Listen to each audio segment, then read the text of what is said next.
All right, everybody.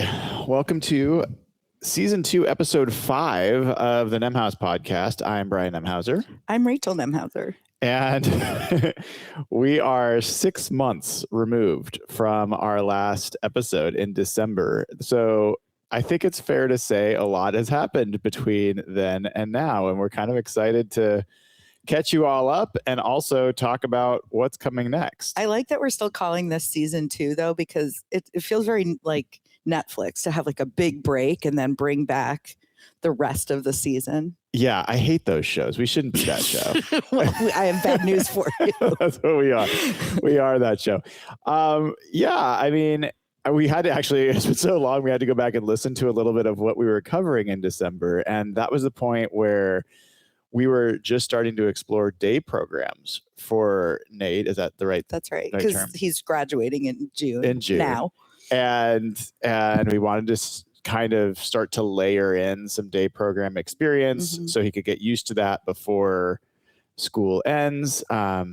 And what else? Do you remember anything else we were talking about that was a bit like housing? Yeah, I think we had started to talk about, or we were just starting to explore housing options and supported living. And last time we spoke, I think timing works out that we had found out that the people that were in our rental property were moving. And so we were going to have to actually move up the time frame. We were thinking years in the future that this was going to happen.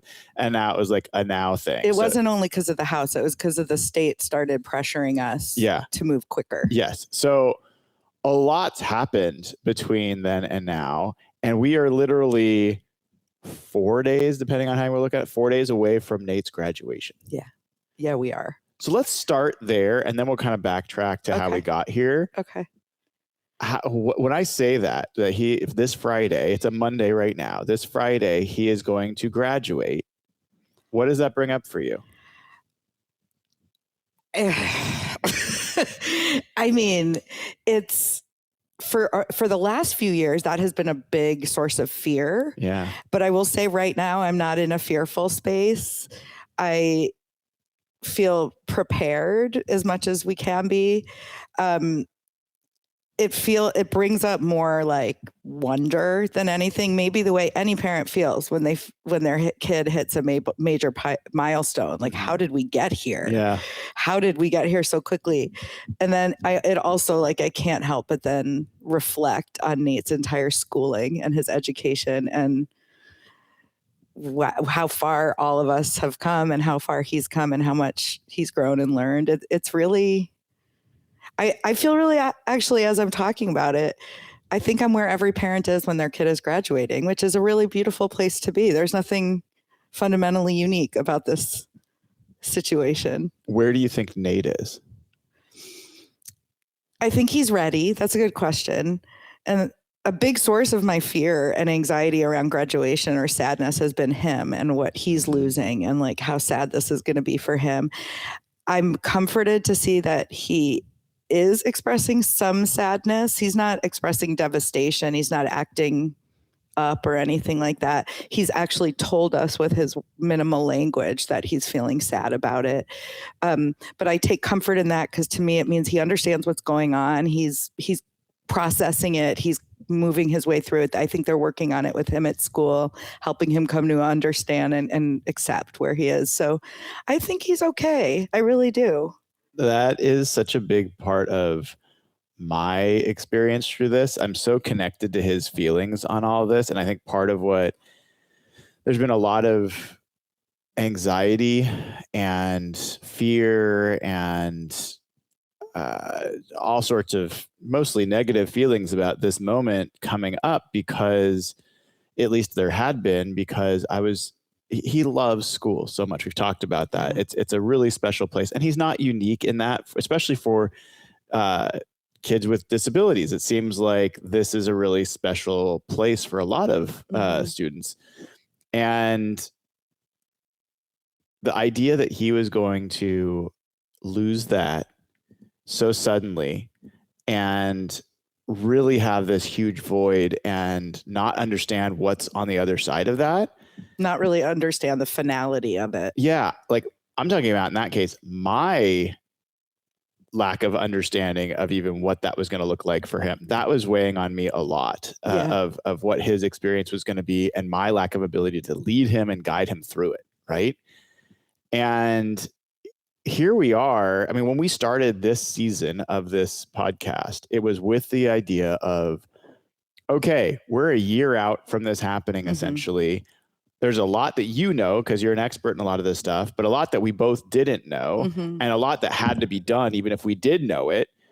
And we got to get our shit together. Now, a few days away, this day does not give me agita. It makes me sentimental, which is back to what you were saying about, I think, a typical parent. And how nice to be there. It is. It doesn't mean everything's solved, but I feel really good about the work that we've put in together and obviously a bunch of other people to get to the point where I feel like Nate is he's not looking forward to this happening. No. But he's not dreading it. He's not had all these spikes in negative behaviors or like screams if we bring it up or anything like that. It feels like we're in a relatively healthy place for whatever is going to be a challenging experience. That's what I see too. That's exactly what I see. So one story that it does make me think about that captures kind of my feel was they have their talent show that they do every year, and it's a really special event that give the teachers and everyone that puts it on so much credit for how much effort they do and how much pride the kids take in it. Nate just absolutely obsesses about. We talked about what he was going to do for the talent show. It happens in April. We talked about it since the summer before. Yeah, it goes on. And then he goes up there and he does something relatively benign, but it's important to him. Anyway, and they do like they did a group thing at the end that Nate participated in. And as he's leaving the stage for what was going to be essentially his last time doing this talent show, he threw up deuces. Like a peace sign. And you pointed it out to me. I really wish I'd been filming the whole thing. I didn't get that, but it got me choked up. Like, and even now a little bit, like him going through the closure of all this is emotional for me. Yeah, it is. But watching him handle it like a young adult is amazing. Like, he's cool as a cucumber. But he's not unaware. Like it's really just another sign of like how much he's grown up. Yeah. So let's back up. Yeah. How did we get to this place of such zen? Let's appreciate that we've got it, because I think we both also would say neither one of us expect it to stay this way. There's a lot of turbulence ahead for us. Most likely it's going to go. It's not a linear, everything just gets better. We're not at a happy ending. He's only 22. We're just starting a life. It's just nice to not be absolutely dreading what's coming. Right. So there's a couple ways we could do this. I guess let's rewind and do a little bit of a chronology. I don't want to spend too much time on it, but this is going to be a little bit longer than our normal like half an hour episode. Okay. I think it's going to take a little time to catch people up. So one aspect of this is housing. Right. Do we want to start there, or do we want to start with day programs? No, it doesn't matter. Let's start with housing because you brought it up. Okay. So where we left it last was, we were going to try to move him in to our rental property, the bottom floor of this. Another tenant was going to be on the top floor. And eventually the hope is that he has a friend who would move in another year after that. And I won't go into all the detail because it honestly doesn't matter for most people. I was hoping it was as straightforward as, we need to furnish it. We maybe need to frame out a second bedroom that is a legitimate bedroom with a window, because the bedrooms that are there right now aren't really up to fire code. There's only one of them that is. Anyway, hoping for minimal investment. LOL. Oh my God. Anyone that's seen the movie, this is dating me, but the Money Pit. Oh, from back in the 80s? 80s or 90s or whenever that was. It was the 80s probably with Tom Hanks. My God, we had a flood back up in there. We had all this stuff happen that we had to like pour a lot of money into. It's very stressful for me. And Rachel's like, don't talk about this. I'm like, for some of the people out there, I think it is part of it. Like you are thinking of part of my experience through this whole process is I'm thinking about the finances for him and for us, not only for now, but for when we're not here. Yeah. And so all the money that goes into this is stressful for me. That's fair. And also, I mean, everything you're describing is has been so time consuming. It's not like it's just you send an email and things go on. Like you've had to put hours of your time over the last 6 months, hours and hours into. Yeah, well, it's been months to where we are just going to start what's going to be a pretty large redo of the basement in the coming weeks. And so we're a few months now away from him even being able to move in there. But the good news is we feel good about what the plan is. It's going to be a really nice setting down there, nicer than it was going to be. And now it's kind of turned into a little bit of the housing and the services as well. But right. So at the same time as we were doing that, we were also reaching out and trying to find a supported living agency that might work with us.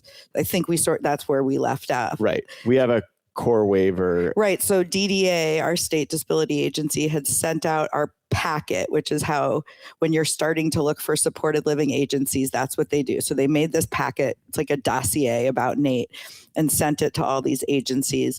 We heard back from one that we had medium feelings about. And I don't want to get into the specifics. I actually think another separate topic altogether could be about like choosing a supported living agency. But well, could I just say one thing there? Yeah. I think we've had very positive experiences with all the supporting living agencies we talked to. Talking with other people in the industry has given us other feedback that steered us in one direction or another. That's a really good point. Everyone has been super nice and really kind. You're right. We heard from that agency. We had heard it out in the community. Maybe that wasn't the best choice. So then on the advice of a friend, I reached out to another agency that is known to serve our neighborhood. And that they actually responded and said, yeah, actually, I know we hadn't answered to your packet, but we'd be interested to get to know you guys better and see if it's a good fit. And that's kind of where we are in the process. We met with them once, just Brian and me and them. Then we met with them a second time with Nate present. All is going well. It seems like it really could work. They are several months out from being able to help us because they're working with a couple other houses to get set up right now, which works well because we're also several months away from being ready for services because of the remodel project. So we are not under contract with them. We haven't entered what they call, I think, mutual agreement, but we sort of are in talks and feeling positive that this could be an agency that could work for us. And again, like the details about why maybe is for another conversation, but it seems like it could work. So I would say the timing of working with the agency is also kind of along the lines of the timing of your remodel. So 3 to 6 months from now, I kind of anticipate we might be starting to transition into the apartment. For people, and I don't still even completely understand this process, for people that don't understand what it means for agency to see a packet and for them to decide, like, how much of this is us choosing them? How much of it is them choosing us? It's a really good question. I think it's 50-50. Or I don't know if it's 50-50, but I think it's both of those things because we want to make sure that this agency shares our values, that they have all their licensure, that they're a good, accredited, well-reputationed, I don't know if that's the way you say that, but agency. We want to know the staff we're going to be working with. We want to talk through scenarios. What if this happens? How would you handle this? Like there's so much that we're trusting this person. Yeah, we're ultimately trusting them with his life. So we would want to know all those things. On the other, and there's not even necessarily right or wrong answers. There's just answers that align with us and what works best for Nate and for our family. And then they're also looking at us to decide, is this a kid we can support? Is this a person who has like what are his behavioral needs? What are his medical needs? Is this a family who's easy to work with? Is this a family that is going to make our lives very difficult? Like, I think they're looking at all of that. So there's this situation where you can get into where you've done the work to find a space for your young adults to live, that you've got the waiver, the approval to have services from the state to, care for to pay for it, your young adult, and then not be able to find anybody who's willing to do it. Yes, that happens all the time. What do people do in those situations? I think they keep looking. Like, it could take years. In some cases. Do you resubmit packets, or like what has? Yeah, I think you resubmit packets anytime there's, changes in their diagnoses and behavior and new needs.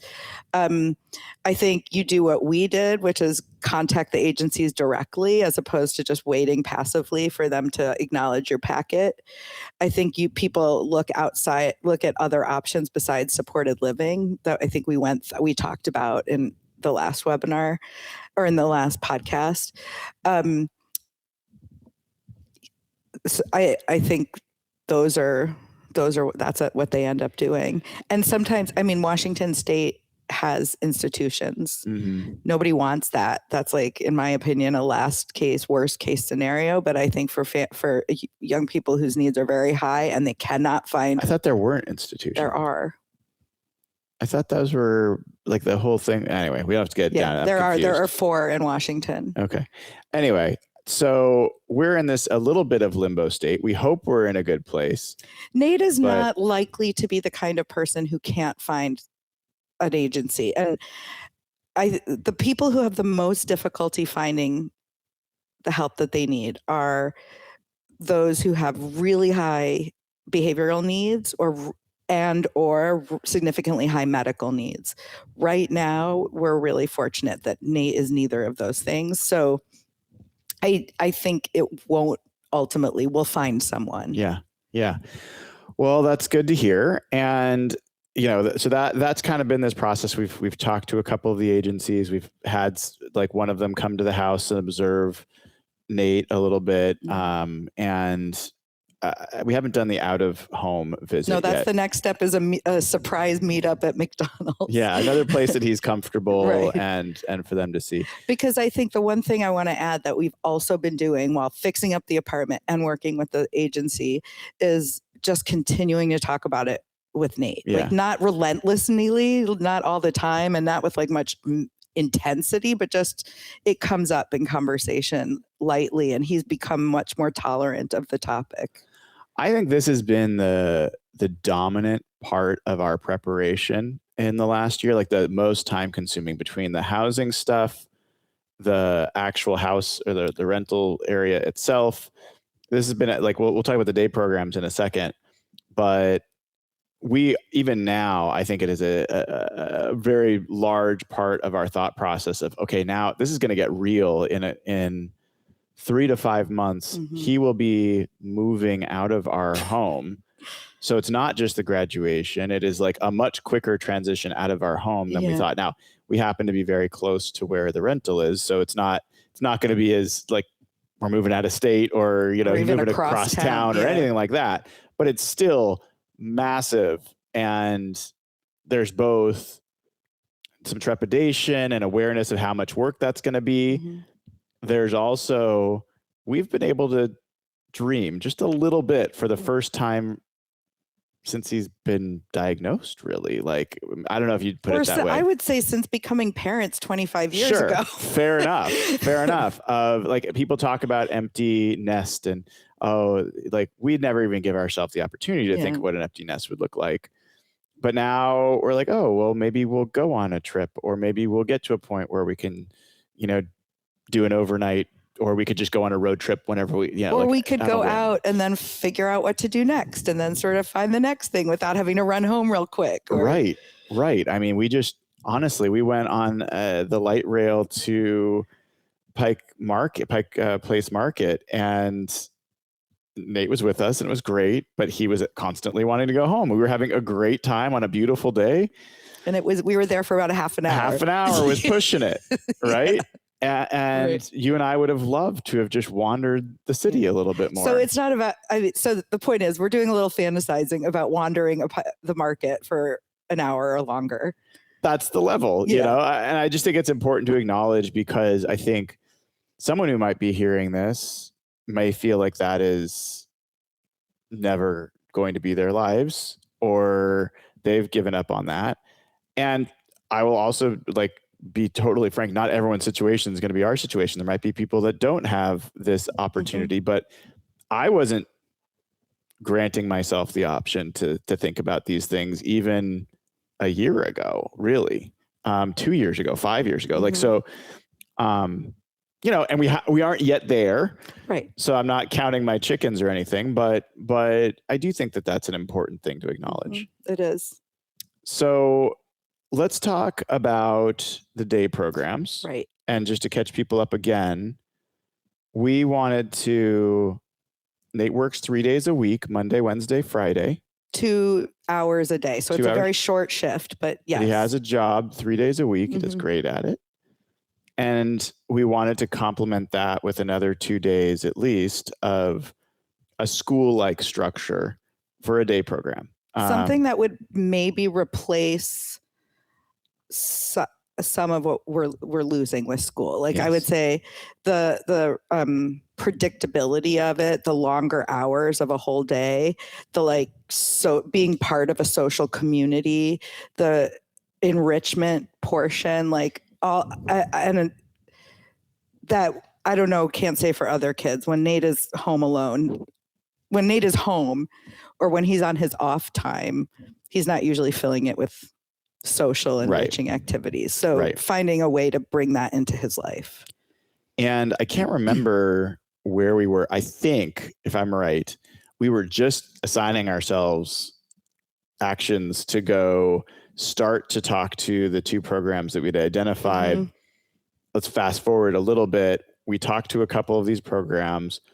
One of them, we got him, they had a drop-in program, and they have a more enrolled program where you're guaranteed a spot every period of time. And they didn't have space in the enrolled program, at least at that point. They still don't. But they had space in the drop-in. And so we've been able to, for pretty much the last 5 months, have him going once a week. He goes to school, then he takes a public transportation bus, access bus, to this location and spends 10 a.m. to 2 p.m. At this place. And then he takes an access bus home. From there, different setting, different people coordinating, different activities that are being done. But that has been happening. He has had at least 1 day a week at one of these places since pretty much just February or so. And how would you say you think it's been going? I think I have a more positive perspective on it than you. I don't think he has been an active participant. Right. By his choice. He sort of sits on the outside and watches. I'm not so convinced he's an active participant at school either. I might be wrong, but I think he is. Anyway, he's comfortable with his screens and kind of being next to what's going on. Yeah. My read is he doesn't love it. But a big part of what he doesn't love is that the access transportation has been unpredictable. We should probably mention a couple of the access experiences we've had. And that Nate is not a shrinking violet. If he hated this, if it was really bad, he just wouldn't go. I think that and might be true. And he continues to go. So I don't think it's been terrible. I mean, we've had some but it's not been a hit either. Getting him out of bed for a while on those mornings, getting him out the door. It helps that he goes there from school. And we did that on purpose because he's much more cooperative at school and willing to kind of do things that make him a little nervous at school. So that has been helpful. But even at school, he gave them a little bit of challenge about going. It's been fine. I had hoped, and this might just be my naive mom heart, but wanted, by 4 or 5 months in, him to have some enthusiasm about it or feel connected to it, have friends. Part of the problem is it's a drop-in, so it's different people each time. Sometimes I think he sees people there he knows from, camp or school or different things that he does, but he can't really tell us that, so it's hard for us to reinforce that. Occasionally he is able to tell us about a person he's seen there, and that helps when he really likes it and prefers it when there's people he knows. Yeah, and I think fine is a good word for it. I think it's been fine. And I think that's above the bar for me of what it could have been. So it's nice to have that. We've had some experiences, we talked about it in the last episode we did. There was a community center he went to that wasn't fine. Right. And I'm glad he's not doing that anymore. But it hasn't been a home run. Right. And part of it is like his closest friends are not going there right now. The people that he really, that's the censure for him. Yeah. He's motivated by his people. If they were there, I think we'd be like, good, we're good. Yeah. And they're not. So that's been a challenge. But we're at the point now where we're ready to at least try another one, the other one that we've been looking at. Why? We'd already spoken to them. They had come to his school and observed him. They felt like he was a good fit for their program. It's kind of a random coincidence, but this program happens to share this building with our temple. And I was there one day and noticed the name of the kid. They have the names of their participants up on the wall. And I saw one of the names and knew that was like Nate's favorite friend. And thought, oh, if that kid's there, then we got to get Nate there. And we reached out to them and decided to try it. So yeah, we're gonna try that, and he is in their enrolled program, not a drop-in program. We're gonna do 2 days a week, and their program, unlike the drop-in for this other place, which was 10 to 2, this is like 9 to 5:30. So it can be. It doesn't mean that it's going to be all of that, but it's a much larger portion of a day. Yeah. And I don't think we're going to ask him to be there for that long, but it is helpful to have a more full program. They also are going out in the community pretty much every time. I didn't know this, but they work on goals.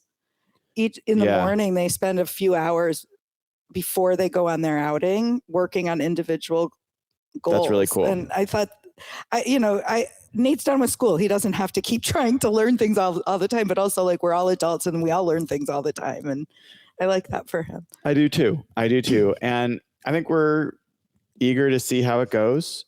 Without getting into probably details people don't care about, but part of the hesitation for me in this program is we live probably 25 minutes with no traffic from this place. And with traffic, it can be half an hour, 45 minutes or longer. And then also, we should talk briefly about this access thing. We've had a couple of pretty horrible experiences. So just to explain what access is. Yeah. Access is part of King County Metro. It's part of our county's public transportation program. It's a special program specifically for people with disabilities whose disabilities keep them from being able to use a standard Metro bus. So Nate had to jump through a bunch of hoops to be eligible for it, but he is, and it's basically door-to-door transportation. He paid. It's for a cost, although I think because he's a student, he's been getting it for free. But you use an app and you make, he needs to be here at this time, and it picks him up and takes him home. It's not he's not the only one on it. So there might be 2 or 3 or 4 other passengers, and he'll have to kind of wait while those people get dropped off. So a 15-minute ride could take 2 hours once they end up going and dropping all the other people off. Yes. And it is a challenging reservation system. You get like windows, and the windows are not very accurate. And so it's a little bit of a stressful thing, especially for someone like me that wants to really feel like he's safe wherever he is. Right. Especially for someone, I would say, like him, like those of our kids who are minimally or limited verbally, and he's out in the world. It's a modified out in the world, but he's still out in the world, and there's a lot that feels like it could go wrong. Most of the time, 97% of the time, it's gone right. Yep. 2 times in the last 6 weeks, I guess, something like that, maybe 2 months, they have put him on the wrong bus. Mm-hmm. And they have tried to take him somewhere that was not where he was, an approved location for him to go. Mm-hmm. And in one case, there was a passenger on that bus, not the person driving, but a passenger who was trying to force Nate, not physically, but trying to force Nate to get off, and was yelling at Nate because he refused to get off in a place that wasn't his home and not his workplace. Mm-hmm. And thank God he didn't. And he ended up calling you. Yeah. Which was really cool. And we should talk about this a little bit. There's a little detour, but I think it's really important. Some of the mediations we've put in place that have paid off. Right. I mean, that was him calling me in an emergency like that, digging the phone out of his backpack and calling me, was like 21 years of work to get it was a remarkable and it happened twice. So the second time he also was on the phone, and he called because it was just taking a really long time. Right. He realized, and luckily we have the ability, we could follow his phone wherever he is. Find My iPhone thing. And then we also have a Air Tag. Yes, an Apple AirTag. Apple AirTag. So between those two things, we could keep pretty close tabs on him. But it is unnerving to see the bus going in the wrong direction, or see him getting further away from home. And sometimes I'll watch, and it is not a mistake. They are dropping someone off, like you said, somewhere that's totally different direction than where he is. And so all of a sudden, he is picked up at his community program at 2. And then it's like 3:30. And I'm like, where is he? Because they're only 15 minutes from here. Right. And I look up, and he's like off in a totally different part. I'm like, what's going on? And then they make their way back, and he gets home by 4. So it can take But interestingly, when those things happen, when his 15-minute ride ends up taking 2 hours, Brian and I are at like a 10 out of 10 by the time he walks in the door. And he is so nonplussed by it.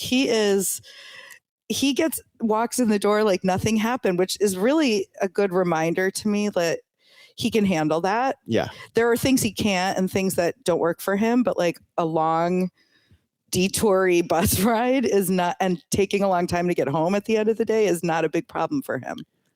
Well, so that's going to be, so both of those situations were unnerving, as you said. And I think the fact that we had those, I said mediations, I said mitigations in place, the AirTag and the Find My iPhone, and I always put an extra battery charger for the phone. So whatever, all those things have been really helpful for peace of mind. But him now starting, if he was 15 minutes away, and sometimes it was taking almost 2 hours to get home, if he's now going to be 30 minutes away on this other one, and who knows? So that is a concern of mine.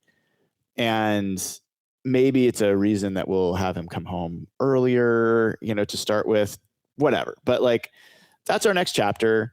I think we feel pretty good about it. But what was such a, I guess, unknown in my mind, I didn't have a picture, a vision of what it could be, was what his post-school week was going to look like, and what kind of structure we knew he needed. He could not just be home for a whole unstructured time. He's got work 3 days a week, and he's going to have this program 2 days a week. So 5 days a week, he will have structure. It's not all day, every day. Mm-hmm. But I feel like it's a totally fine place to start. And I'm really, really grateful that we got to this Me point. too. I have the next question I'm curious about, not question for you, Yeah. but like what I'm wanting to wait and see with him is if it's enough, if the all days, Tuesdays and Thursdays, and then, you know, you keep saying he works Monday, Wednesday, Friday, which he does, but his work is 2:30 to 4:30. So that he has him home for hours before and hours after and even the work itself, well, it's great. It's not super social or enriching or anything like that. I'm going to be looking at does he need more on those days? And if so, I have an idea that he has, while he's still living with us, this is before he moves out, but while he's still living with us, he gets 123 hours of personal care a month. We get paid right now to provide that personal care. So we could decide to bring in a caregiver for him for Monday, Wednesday, Friday, or some combination of those days. To maybe be here when he gets up in the morning, help him get ready, keep support him at home during the day, and then make sure he gets to work. I mean, he won't need that once he's in his own place. No, that's why I said this is while he still lives with us. Yeah, in this interim period. Yeah. Yeah, and I don't know. He's also a kid that, depending on the day, will sleep to 11 if he's allowed to, and so it could end up working out nicely where he's sleeping in later, and then right. But there's the challenge with him sleeping in until 11 is that, or I mean, if you spend time in our house, he's the easiest going guy. He just kind of sits and doesn't need a lot most of the time, but we're pretty much stuck here. If he's sleeping till 11, that means one of us is here until at least 11 or 12. And he needs time to wake up. And so that's part of what I'm thinking about, I guess, when I say, is that enough for him? Is that actually enough for us, for me? Yeah. I think it is a reasonable thing to ask, especially when my work starts to pick up in midsummer, late July and August, and I'm at Seahawks practice, hours a day, and you're potentially stuck here, single parenting, which is no fun. Which we should give an update on that as well. So like when we started this, obviously everybody by now probably knows. If they don't, if this is for your first episode somehow, Rachel has been working at the Arc of King County for a number of years, and has done a lot of parent-to-parent programs. That's why she has all this, she's done outreach. That's why she knows so much of this stuff, and I'm always asking her for this. But there's an update for Rachel on that front. Well, yeah, I no longer work there, and I'm, which is a huge change. It's a huge change. So I am, for now at least, devoting myself full time to being at home with the family and helping Nate through this big transition, and supporting my mom, and then we'll figure out what to do. I'll figure out what to do next. Just like I told you always had to do. That's right. Just like I'm obligated to do as the mother. People that don't know me, actually, kidding. Very much kidding. And in fact, when Rachel told me when we had our first kid, Isaac, that she was thinking about not going back to work and staying home, I was upset. I was like, wait a second. I have to be the 100% income. And I was not into the whole, classic gender role thing. I grew up in a dual work household and was kind of hoping for that. So no, I've never been somebody that expects my wife or partner to just stay at home. But this isn't really just about you staying home. That's not the plan. It's just where you are in your journey. And I hated the way that sounded. It sounded like a LinkedIn post.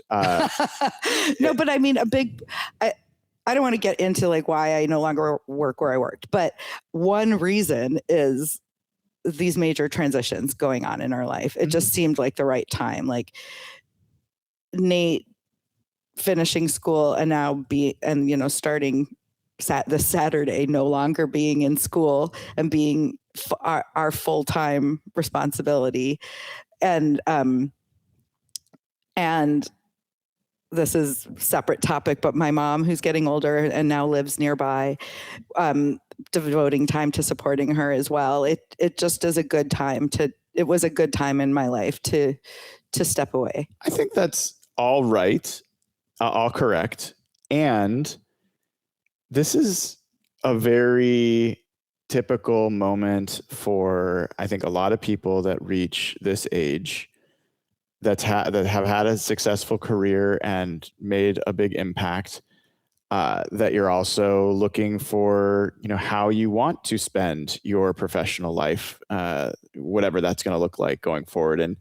And I think you've already started thinking about some really cool ideas about what you might do. And I don't want to spoil any of it here, but I'm really excited about what you untethered from somebody else telling you, like, this is what it has to be, what you can come up with of how you can support the community, how you can show up, how you can build something of value.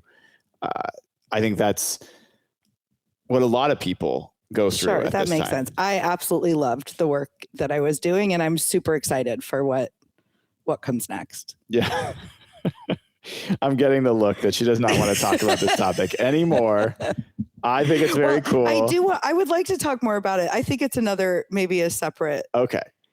Part of the reason, one, I'm very proud of my wife, and I'm proud of all that she's done and all she's going to do. And I think it's really cool to kind of observe this. I also think there's people that are listening that are at points in their careers where maybe they are looking for a push to jump into something next. This happens to be an area of passion for me.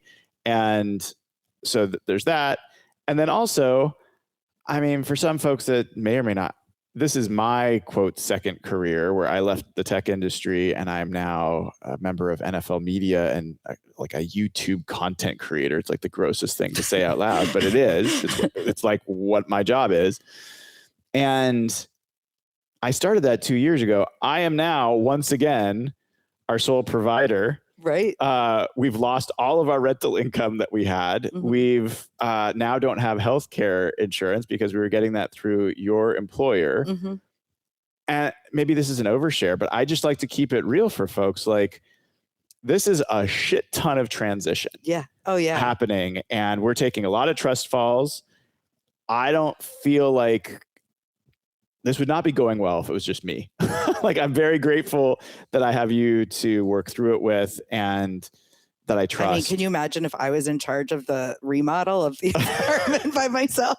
I don't think that would end well either. I don't know. I'm sure it would be fine. But anyway, I just, we're having to make a lot of decisions and without a lot of safety net, below us. And I think when I talk to, through my work, a lot more moms than dads. But when I talk to moms whose kids are 16, 17, 18, 19, there's like this wave of grief. I think I've talked about it before in this webinar, on this podcast, about that a lot of us have kind of recovered from whatever grieving we did when our kids are young. But as our disabled adult kids become adults, there's like this new wave of grief that a lot of parents, grief and fear and anxiety. And I think now that we're a few years further down the line, I think a big part of it is because we know this is all coming, these transitions, like the fear of like how scary this is. And I can appreciate for people hearing this who are maybe a few years behind us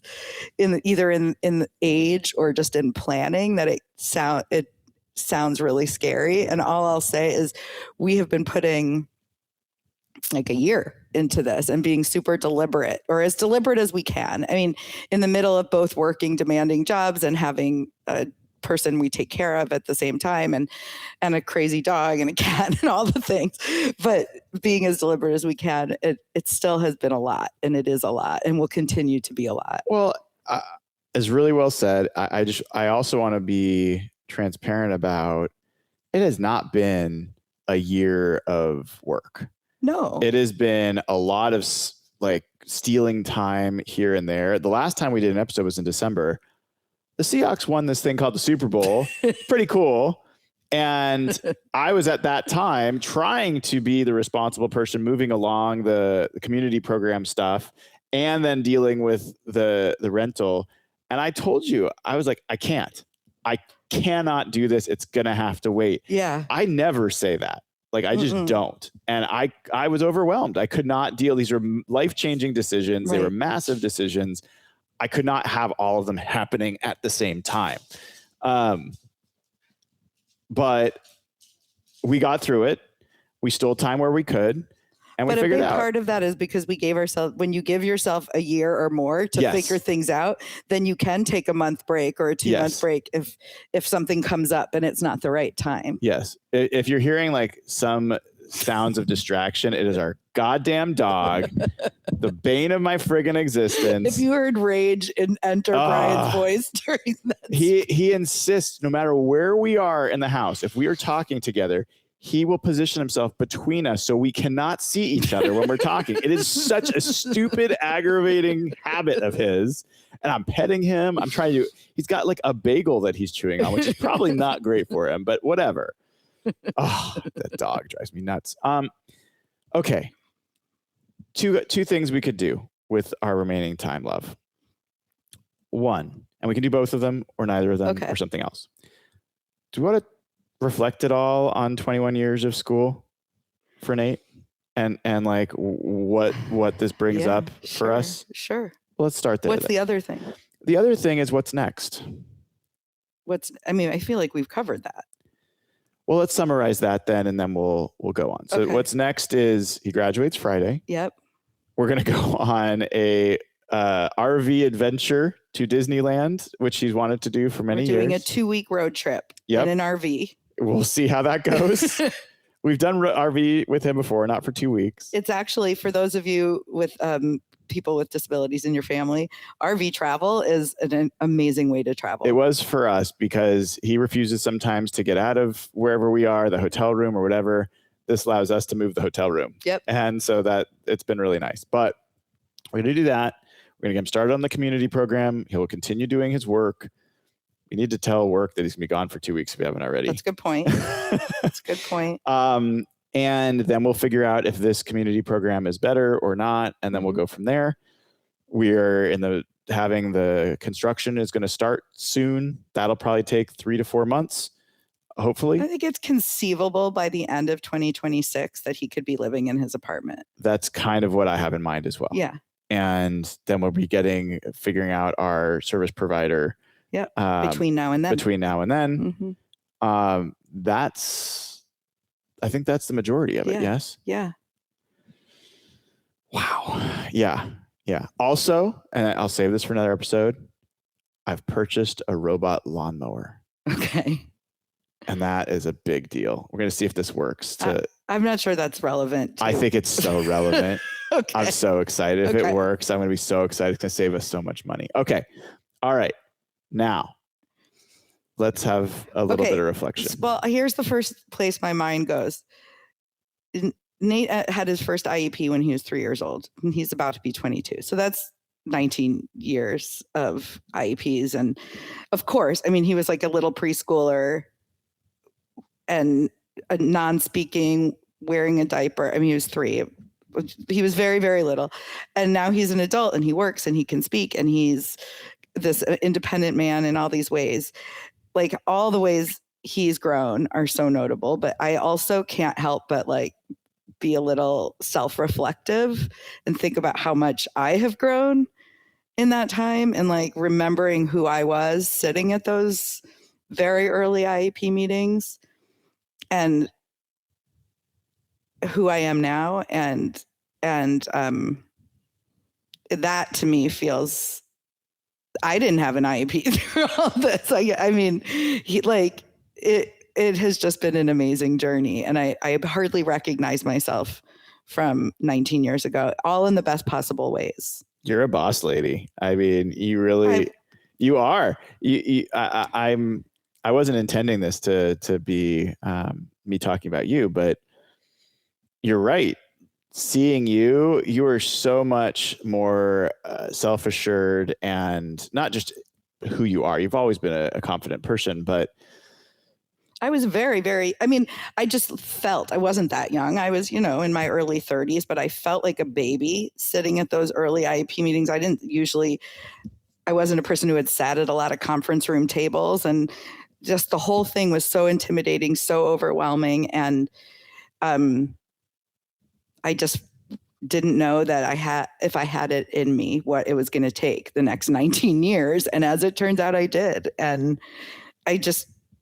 that's where my mind goes, like, wow, I have grown on this journey. He has clearly grown. That is obvious, but I also that's where my brain goes. What about you? Well, I have to be careful because I can make myself cry at any moment. I get very sentimental about these things, but I mean, my mind goes back to middle school performances with him, at choir things where everyone's singing and dancing and he's doing his own thing. And we're just in hysterics watching, worried that he's going to do something that is not appropriate or whatever. And like, we just didn't know at any point. And through the whole thing, I feel like that was this blade dangling over the whole thing. Like, is he going to do something that embarrasses him, embarrasses us, puts him in danger, puts someone else in danger, scars him emotionally, scars us emotionally. Right. Like, there's this you don't know, because his journey through this world is different than our journey through this world in ways that are hard to truly relate to. And so predicting what's going to happen, it's hard to predict what happens with any kid who's going through development, of course, but especially one that doesn't have the same communication skills and has some other challenges. And by and large, he's gone through, how many years? 16 years, whatever it's been of school, without any of that being an issue. And with him largely having a positive experience, loving the experience, making friends, having, people that he would call a girlfriend in the past and whatever, right? Like that he's crossed so many thresholds that I was never sure that he would cross. Mm-hmm. And it's been such a pleasure to watch him grow up. It has. Oh, I see it. It has been a pleasure. It is a pleasure to continue to watch him grow up. It's been absolutely amazing. We were just talking earlier today about how much confidence he carries when he goes through the world. And he has a lot of reasons that some people might think that he'd feel bad about himself or feel insecure. And nope. This man does not. And I feel so happy for him about that and so proud of that. I feel like we created school did. We ensured that he was surrounded by people who helped him to be this person who walks around standing tall and feeling proud. Yeah. Yeah, well, I appreciate you stepping in there before I turned into a puddle. I wish you guys could have seen the color red his face was. It was adorable. Oh, my gosh. Well, look, I mean, like I said at the beginning, you and I both know better than to assume that we can hang a mission accomplished banner anywhere. Right. It is not going to be like that.